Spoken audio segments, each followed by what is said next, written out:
Oh, great. Die hard. Right? All right, Brenda, you want to lead us in the pledge? Sure. I pledge allegiance To the to flag the flag of of the United States of of America, America To the and Republic. to the the republic republic for which it stands, stands one nation under nation, God. indivisible, Indivisible, liberty and liberty justice. and justice for all. Wow. That was great. Yeah. That's a good thing I had pants on. Yeah, really. We got to come up with our little song about that or something. Okay, so I just have a little bit of a message for the invocation. So it's, as Rotarians, we have the power to use language to share ideas, to touch hearts, and to bring about change in the world. As Rotarians, we have the power to speak and share, to explain and to educate, to inspire and to influence. It is our responsibility to share our talents and ideas and to find meaning in other people's messages. May we use our skills to provide service to others less fortunate and help them be self-sustaining. May we continue to grow as Rotarians so that we can stand in our community as a symbol of those willing to freely put service above self and make this, our community, and the world a better place to live. Amen. Thought that was a nice little paragraph there. So just want to welcome everybody again. No visitors, I don't think today, aside from my partner Patrick is here with us. He's been helping set up the room, so thank you for that.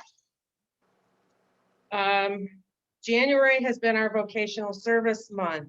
Last week we did a little bit of vocational talks for everybody that joined us. So we have a few new people on Zoom that didn't join us last week. Does anybody want to jump in? So we have Brenda, we have Tony. You want to jump in and do a little bit of a vocational moment?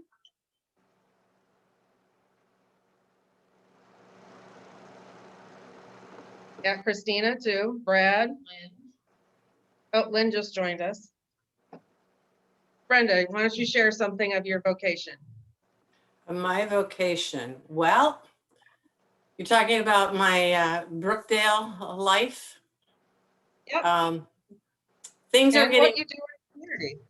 what I do in the community. Absolutely. Well, for Brookdale Rotunda Assisted Living, I am what they call the sales manager, which I hate that name because I don't sell anything. I meet with the families. I tell them all the different resources available to help pay for assisted living.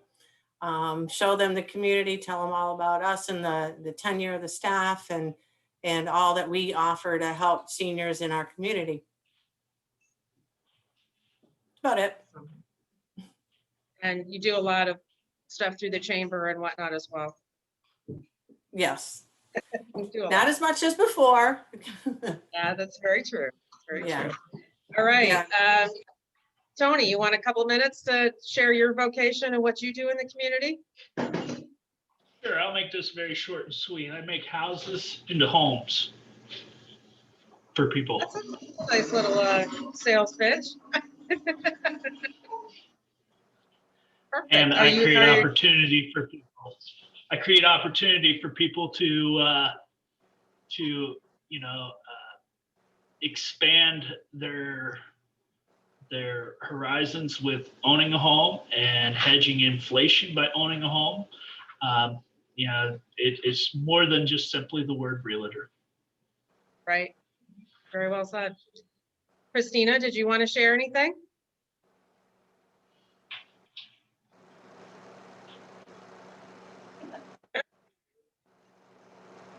All right, what Sorry, about I had Brad? to unmute myself. Oh, It there took me goes a minute. Christina.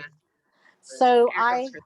I am a business relationship banker for Inglewood Bank and Trust. I have been in the bank for 17 years and I have all knowledge of business banking, consumer lending, commercial lending, as well as being involved in the community. I'm on the board of directors for the Chamber of Commerce. I'm on the board of directors for Boca Cares and the board of directors for the Rotary Club of Inglewood. Look at that. So I love being it's hard right now to get out as being a business development officer, but we are doing business a little bit differently now We have locked our doors here at the bank, so I'm trying to do everything via secure email or telephone. So we are changing the way we do business now. Very good. Brad, would you like to share something about your vocation? Oh, yes.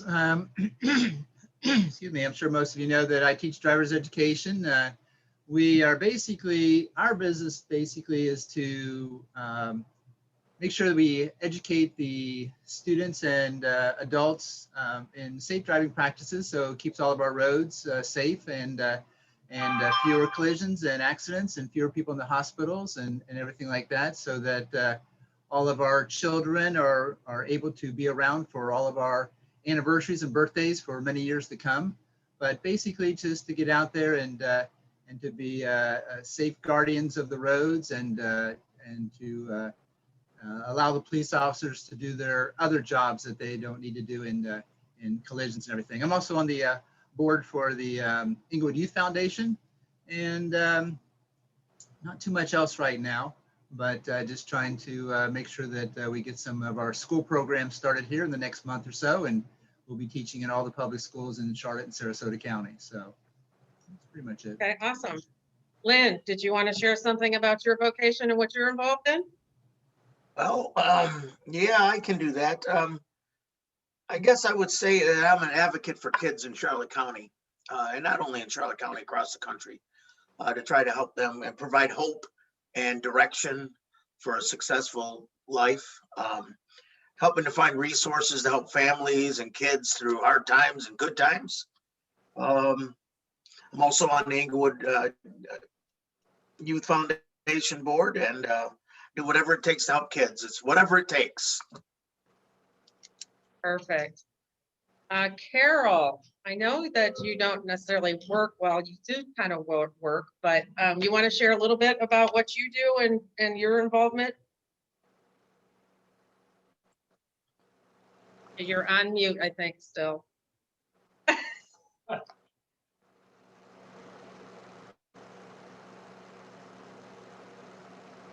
There we go. There we go. I guess my vocation is being a super volunteer, That's right. I like that. which has really sort of calmed down since COVID, since everything seems to be on Zoom, which is just fine with me. So I'm on a couple of boards. I'm on the Inglewood Youth Foundation board. I'm on the Sierra Club board. I'm on our homeowners board.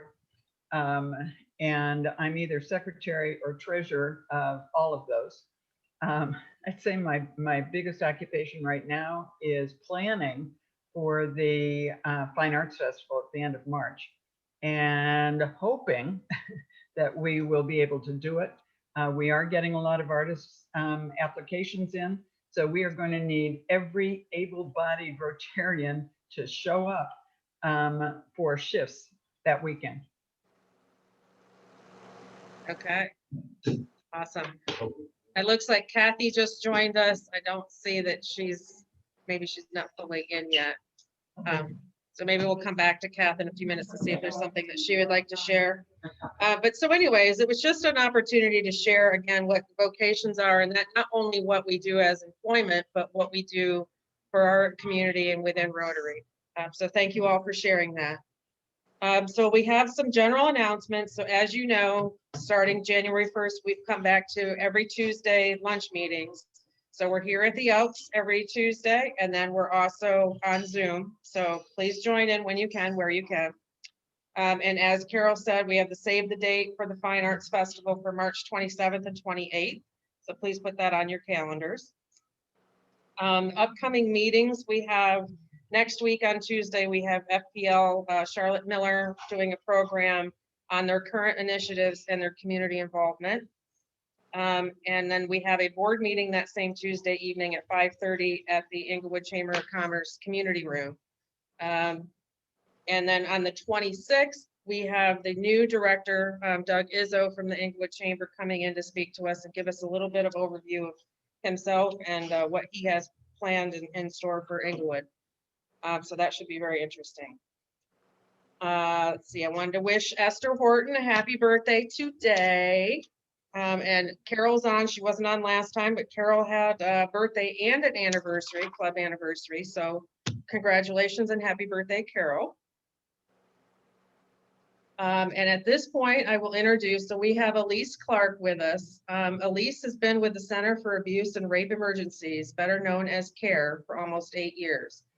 She's going to share a little bit of the CARE program and also the Green Dot program, and she has some updates for you on that as well.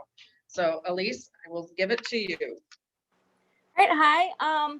Like she said, my name is Elyse Clark. I am the prevention coordinator at CARE, and I have been that for about 8 years now. But not just being the prevention coordinator, my main job, and everybody who works at CARE, our main job is to be an advocate for victims of domestic violence, sexual assault, and other violent crimes.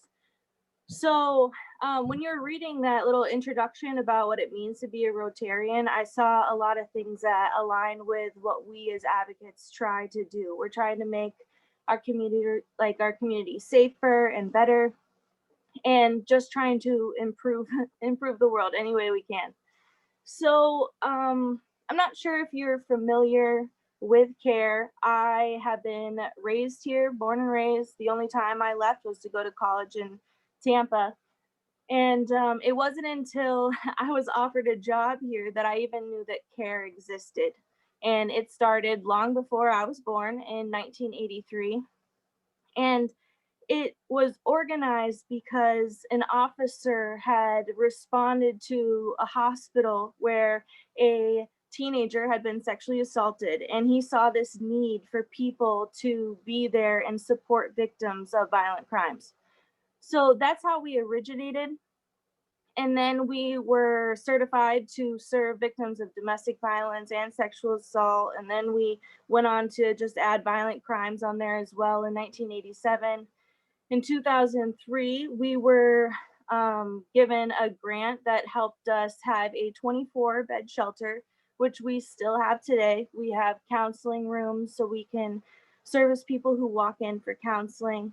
And since COVID hit, though we have 24 beds, we only have 6 bedrooms. So we can only serve up to 6 families at a time in our shelter right now, which has made it a little more difficult, and we're constantly full.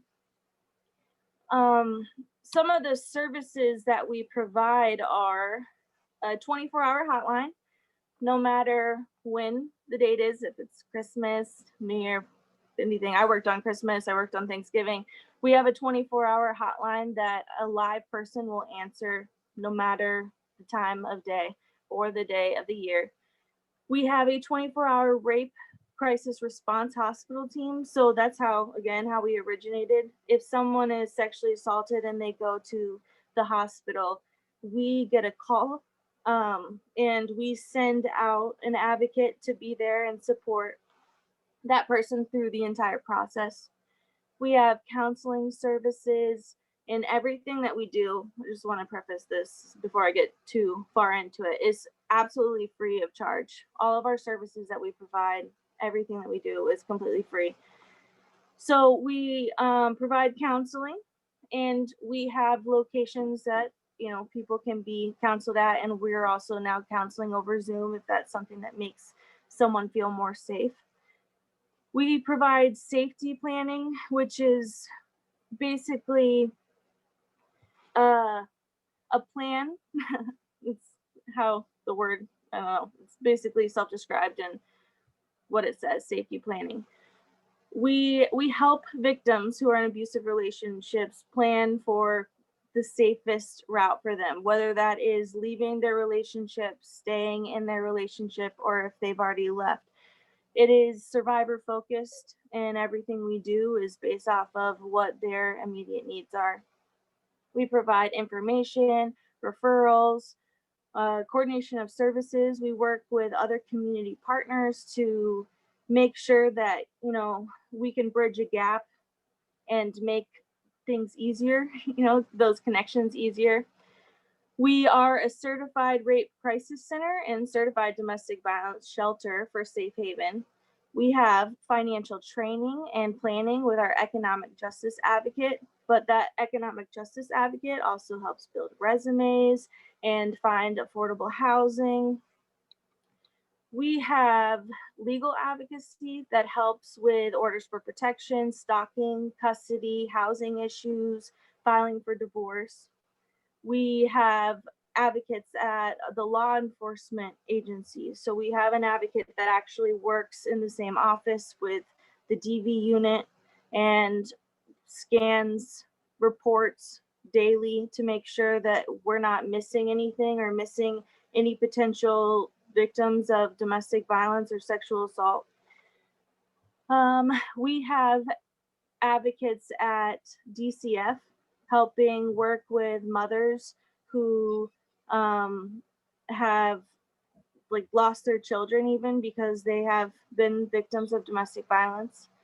We have prevention and awareness education in schools, civic, church, and health organizations.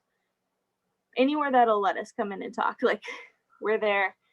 We have public speaking and outreach for groups and businesses, which is what we're doing here today. And then the Green Dot Active Bystander Training, which is something I'm going to go more in detail on right now.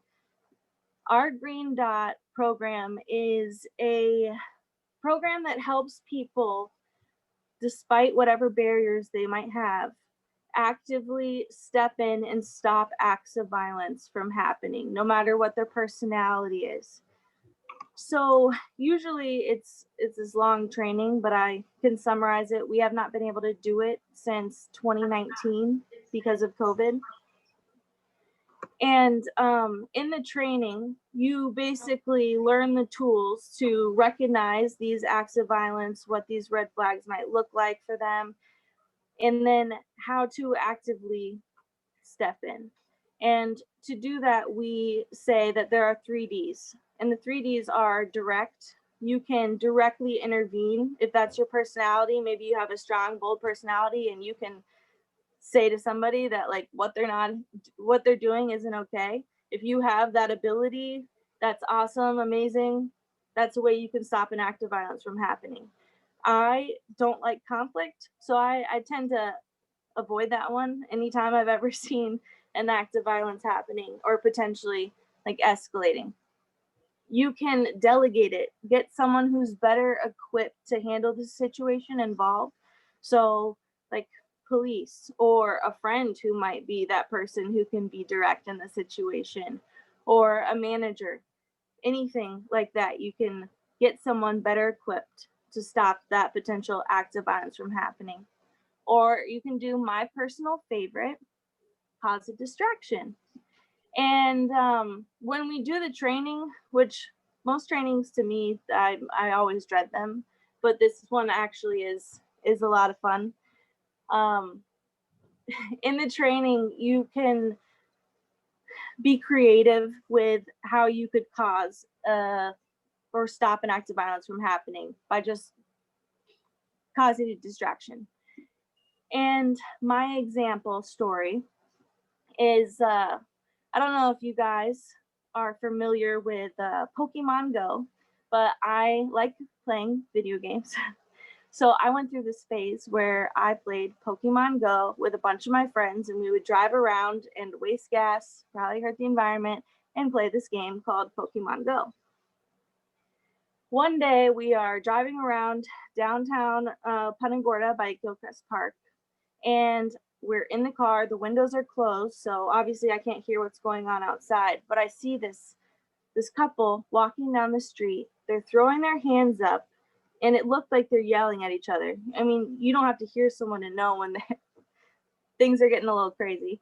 So they're walking down the street, and I asked my friend who was driving, I said, I need you to take me over there so I can do a green dot. And I was with 4 guys, and they all were like, no, absolutely not. Like, this isn't our business. I'm not trying to die today. And finally, I convinced them to drive me over to where these people were arguing. I'm like, it's fine. Like, I'm not going to cause a scene. they're not going to be mad at me. I just promise you, just drive me over there. So they drove me over there, and we're in Gilchrist Park. They're standing next to the giant sign that says Gilchrist Park. And I rolled my window down And in the most Valley Girl voice I could make, I said, "Excuse me, do you guys know where Gilchrist Park is?"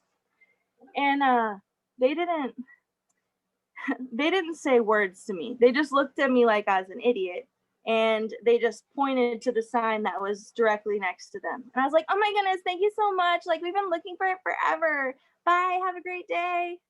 And so we drove away, and I'm like looking back over the seat, watching what they're doing. And they're not arguing anymore. They're not throwing up their hands. They're probably sitting there talking about how stupid they think that I am. Which that doesn't faze me or bother me at all. I just, work some little de-escalation magic on them, and they didn't even realize. So who's stupid? But the point of the program is, no matter what your personality is like, the first thing when you see something that might be scary, maybe you don't want to jump in and like jump down someone's throat when you don't even know the situation. That's not something that I would ever want to do. There's so many more things that you can do. And the important thing is when you see something, you do something, because we're responsible for what happens in front of us. I don't know if those people went home or went to their hotel or wherever they were and like got in an all-out brawl, but that's not my responsibility, because I don't know them and they're no longer in front of me. When they were in front of me, I made that choice to do something, and that's what the Green Dot program is all about. It's just trying to make the world safer, one green dot at a time. All right, you guys have any questions? All right. Thank you, Elyse. Okay. I'm sure we do have some questions. Hold on, back up here. Change this around. Just figured I'd get done as fast as possible just in case. Oh, no, you're perfectly fine. So you said that you're changing your Green Dot program due to COVID because you're not doing trainings, correct? Yes, and it was a grant funded by the Department of Health at the state level, and they're no longer going with the Green Dot program. Not because it's not good and amazing. We're still going to use a lot of the foundation. The foundation of the program's great. So we'll still continue to do that. If a training is wanted or needed, we can adapt it, make it so it's not 6 hours, things like that. But Right. the program is going to be going away in February. Okay. Well, I would ask that if you could please keep me in the loop on that so I can share, how that evolves down the line. I know you probably don't have all the details at this point, but it is something that we would like to follow.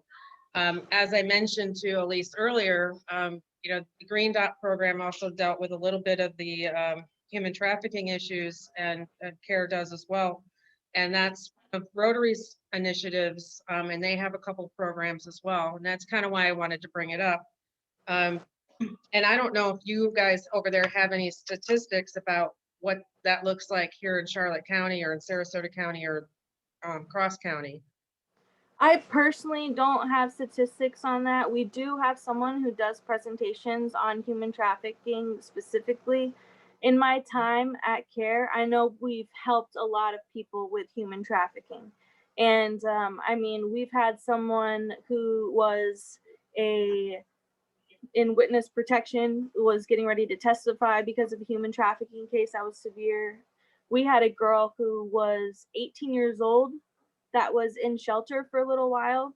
And when she came to us at 18, she had been sold at 4 years old right here in Florida by her mom for drugs. And by the time she was 18, she'd already had 5 kids because she'd been trafficked that whole time. She'd already had 5 kids. She couldn't read, she couldn't write, she couldn't do math. She had absolutely zero education. And so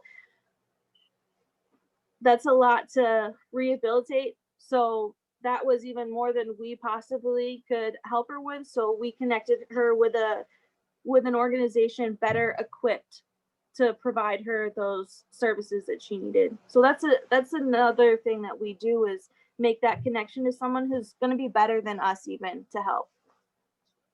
Right, absolutely. Any other questions? Anybody on Zoom have a question? It's good. No, Anybody in the room here Very have any good. questions about the program? Okay. I think one just so came in the chat. I just put one in the chat. Oh, Kathy did. Now you're gonna make me have to read. All right, Do you have any time partner with SPARC or Seller Freedom? Okay, so Spark and Sayla, those are two really good organizations. Spark actually is one of the 42 certified victim service centers in the state of Florida. They are like us, but we're not associated with them. We are like a separate organization because we service Charlotte County. They service Sarasota County. But they're like the same thing. We're supposed to provide the same services and have the same expectation. You know, when someone calls our hotline and they call Sparks hotline, it should sound like the same thing, basically. So if we've had to like transport people to their shelter before, things like that, and I see them at different prevention, seminars, but we don't really work with them. And Sayla is a service that we will make connections with and referrals to when we're dealing with human trafficking. So yes, we work with them. Elyse, basically, I wanted to know, like, if you, because you only have 6 beds, if you had any kind of overflow, if you were able to send them to Spark, if Spark had availability. Well, we can't like make the decision or make them let us let somebody in there, but when someone calls and we don't have space, we do try to make calls to the different domestic violence shelters as close to us as possible. So Spark, we will contact them, see if they have availability, try to make that connection, or if they don't, there's ACT in Fort Myers that we'll give a call and see if we can connect them there, and we'll provide that transportation to get them to their shelter safely. Any plans to expand your facilities? I mean, that would be the dream, but I know it's the funding. yeah, funding would make it a little difficult, and the county lets us, have that building. They're so amazing. We are absolutely supported by Charlotte County. It's great. So everything would have to be approved by them no matter what. But that would be amazing if we could.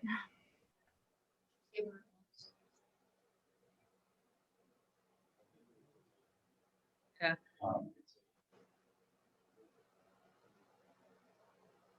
The question in the room was, where is it located?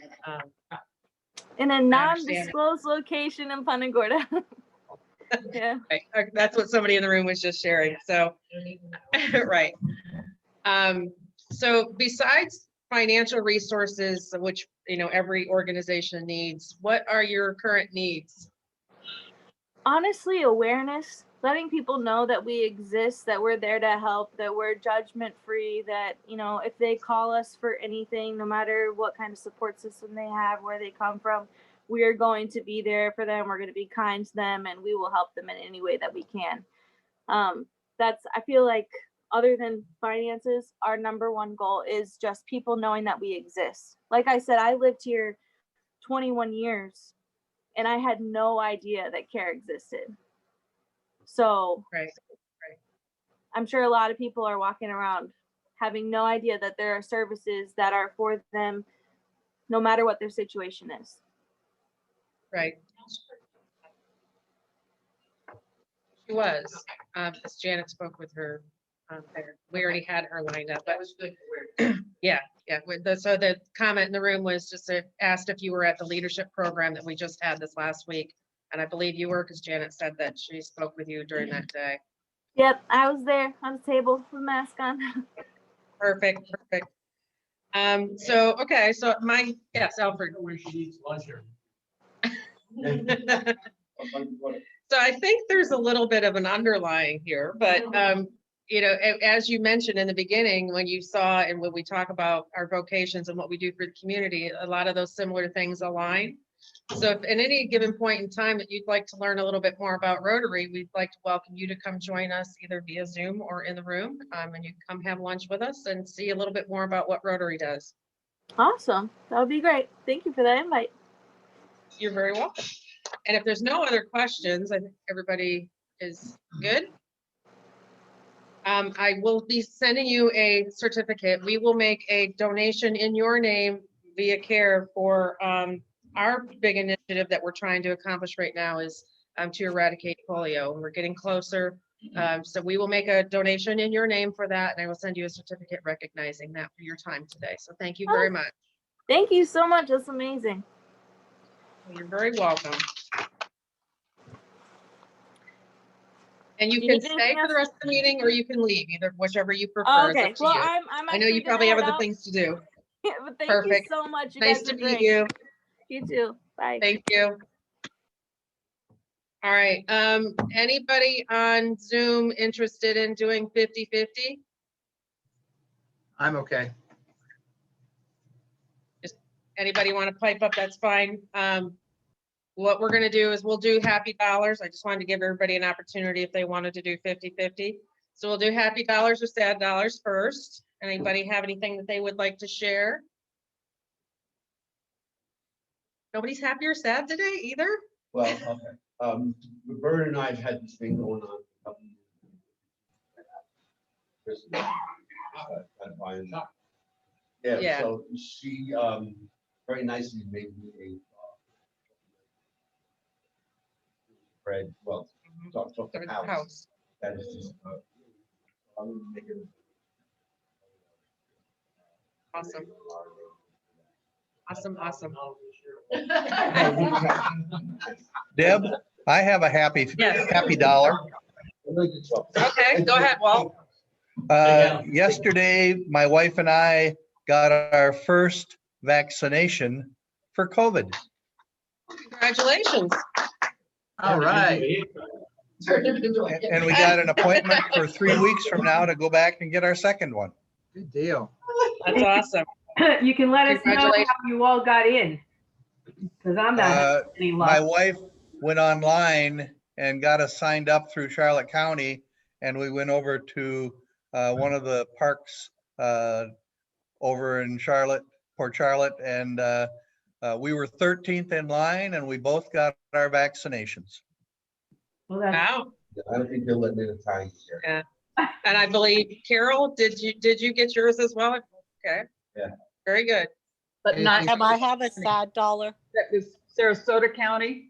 And I saw Kathy the other day in the market, and one of the things I suggested to her was it was impossible to get an appointment for both Bill and myself. There was one appointment for one person left. So, you know, go in, don't just automatically go in for two or whatever, because you may be able to get one for one. And I won the lottery. I got the first one. Now we just have to Great. wait for more supplies because they ran out of vaccines. Yeah, Yep. they're not gonna leave. Christina, you said you had something? I have a sad dollar. I was very sad to hear the loss of my friend Doug Curtis on Friday. Yeah, Crazy. yeah, that was tough. Doug Curtis was, oh, He was the owner of Mike Douglas Plumbing. I thought I heard, Yeah. yeah, I didn't know his name. Yep, I heard that. There's a nice article in the paper today if anybody has the chance to read it. I also heard the owner of Badger Bob's passed away too for the same thing. Who? I heard Badger Bob owner. Martin? That's what I heard. I don't know if The it's son or true. the son or the father? I don't know. I just heard Badger Bob. I just heard it yesterday, so maybe somebody knows more. Blaze, check it out. Blaze is asking if it's Keith. Well, I don't know. I mean, Keith is his son, but Brad, you don't know No, If I it just was heard Badger Ron- Bob and Ron or Did you Keith. read it? no. Don't know either one, but that's what I heard yesterday, well, along with the Mike Douglas owner. So I would ask Brenda, has Brookdale gotten word on when your vaccines are gonna be? I don't know if she heard you. Yeah, I heard Brenda, it. Yeah, Okay. yeah, I heard it. I'd unmute. We actually are scheduled for the 24th to have everybody Okay. vaccinated. Needed. Okay, very good. As if we're on the waiting list over there. Can we come get one? Yeah, if you rent a room. I have availability if anybody wants to come and live with I us for a said that month would or make two. Brenda very happy. But there's nothing for Sarasota County, is that right? Get in the room. Anything All for right, I Sarasota County? Brett? personally will put in, I have a happy dollar and a sad dollar, but the sad dollar is also for the loss of Doug. That was a tragic loss for our community as well as business. But the happy dollar is last night we had a unique situation, well, like yesterday, that Patrick's license plate was taken off of one of his vehicles. And he reported it probably about 10 a.m., maybe 11 a.m. yesterday morning. And I was really impressed between the Northport Police and the Charlotte County that they recovered that plate by the end of last evening, and he now has it back. And it was taken and put on a vehicle that it didn't belong to. So, you know, that was just a very interesting experience, but, you know, less than 12 hours and they had it back. Well, it was, I guess, kind of a fluke. So,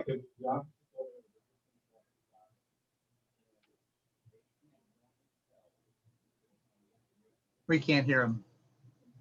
yeah, I know. And when they did the background check on it, they kind of stalled a little bit. My house had busting it. Right.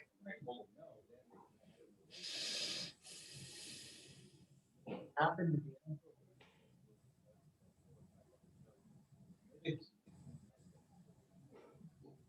So because of that, just for you guys on Zoom, because I know you couldn't hear us, it was a routine traffic stop and they had, you know, done some digging into it. And it just kind of worked out that it turned up, but it took another bad guy off the road too.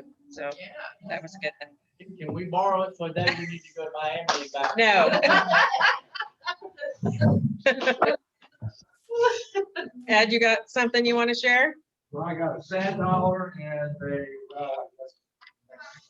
sad dollar to watch Christmas.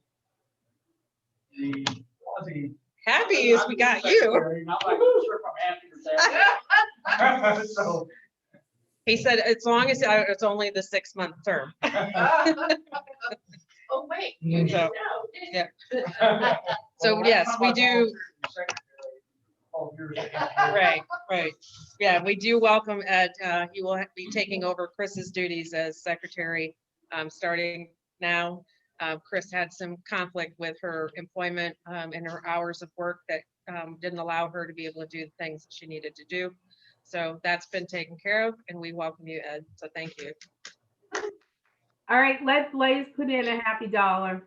I'll pay a happy dollar for his volunteer part. Okay. Alfred's doing a happy dollar for Ed as well. Kathy, what do you want to? She said, tell Blaze to put in $1. We weren't able to have Christmas with our children and grandchildren, so we celebrated this past Sunday and got to exchange presents and such like that. So it was really great to see the kids because we hadn't seen them since Thanksgiving. So Awesome. I was happy. Yeah, yeah. I do the same yet to thing. celebrate my Christmas. My Christmas won't be until this weekend. Yeah. You did hers. Yeah. I did mine, Yeah. celebrated Christmas. And Brooke's birthday. And Brooke's birthday, she turned 25. And my stepsister, she turned 50 and she's got a 9-year-old. So I rubbed it in her face that I'm 48 with a 25-year-old and don't have to run after a 9-year-old.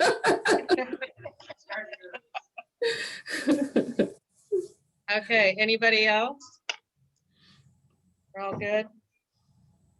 All right, so for our 50-50, we have a whopping $4. So who did not buy a ticket? Jennifer, did you not buy one?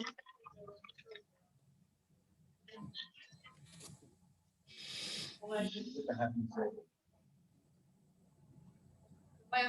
are 571. Man, that's supposed to go in before.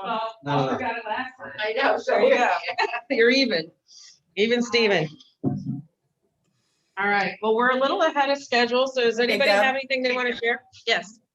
I was just gonna, if you want, I was gonna give an update on the football and how we ended. Go ahead. Shoot. So we took in $9,443. There was some odd dollars that arrived that I put in there. The payout, of course, was 4,800. So we had a profit of 43, but also there was some of the people who won actually donated back to the club. So we that went into miscellaneous donations of $250.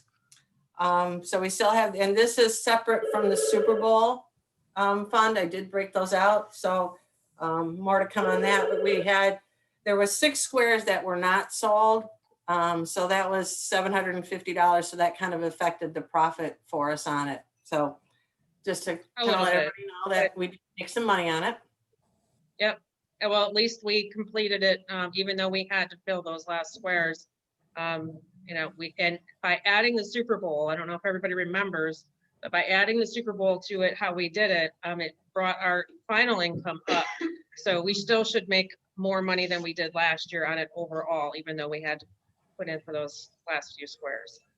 How's the Super Bowl one going to work? How's the Super Bowl going to work? It's the AFC and the NFC. So it doesn't matter. Top and bottom this way, you mean? Yeah, it's the same way. So the Bucks are part of the AFC. So they're at the top. So the top would be the AFC team and the side would be the, okay. Yeah, it's on the grid. Tony's got it there. Yeah, I have one here too. I was just. Yeah, so it's that really small part on the grid. So, so it's the separate numbers and you'll see it on your grid for the Super Bowl. Yeah, I have the numbers. I just wasn't sure how it was going to work. Yep. Thank you, As far as Brenda, for which doing team that. was going to go here and which team was going to go here. Yeah. So Thank you, Brenda. hopefully the Bucks will be in the Super Bowl and that'll make it easy for you. Right. Yeah. Hopefully I have some good numbers. I know. Okay. But I haven't had any good numbers either. Thanks, Brenda, for all you did with that. Oh, you're welcome. Yeah. And there again, that's one of our biggest fundraisers and maybe one of our only ones aside from the art festival, which hopefully we can get that one off. So that being said, and that's one of the topics we'll be covering at next week's board meeting is funds, because you know the kitty is getting low. I mean, we're still okay right now, but we got to come up with something somehow, even if it's a smaller, 5,000, 3,000 to 5,000 or something. So if anybody has any suggestions, I know Tony gave us one. We've been batting around a few other ideas. So please share those and I'll share those with the board next week and we'll see if we can get something going. Deb? Yeah. Is the board meeting going to be on Zoom? It will be. And that's a little bit more challenging because we're not doing it here. So you won't be able to see everybody in the room, but you can at least hear and participate. So yes, and it's, Tracy, is that the same login? Or do we have to change it because it's on the same day as the meeting? It's going to be a different login because of the same day issue. So I will be sending out those and I'll send it out to everybody in the club so they have it. Okay. Thank you. Yeah, any members are, welcome to attend that and provide your input. That's what it's for. So, if you have anything that you want to share or, have discussed, please join in and we'll get that done. Absolutely. I know they're working on a plan to submit to CRA right now to move forward with the Arts Festival. I can give a report. Right. Anything else anybody wants to share, or we're early, so. I would like to make one comment. Yes. It probably would go as a very sad dollar for what happened at the United States Capitol last Wednesday. And I would hope that that's the end of it, not the beginning. Agreed. Amen. Yeah. This world is challenging enough without adding more challenges to it. So, I agree and I with think that. that's the biggest caveat is, you know, we all just need to remind ourselves to be kind to one another as we're all experiencing different things. And sometimes people don't share what they're experiencing and what they may be feeling. So just try to keep in mind that just be kind, and whether we agree or disagree doesn't matter. Just trying to That's right. move forward. Okay. You want to lead us out with the four-way test too, Brenda?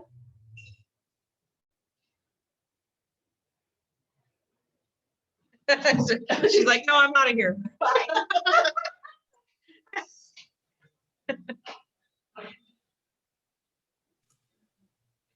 Okay. All right. The four-way test of the things we do and say. Number one. Is it the Is it truth? the truth? Number two. Is it Is fair it to all fair to all concerned? concerned? Number three. Will it Will build it build goodwill goodwill and better and friendships? And number four. Will it be Will it be beneficial to all concerned? concerned? And Tracy, number did- five. Is it fun? Is it fun? All right, thank you very much, everybody. We will see you next week, if not before. Have a good afternoon. Thank you. Have a good one too. Yeah, yeah.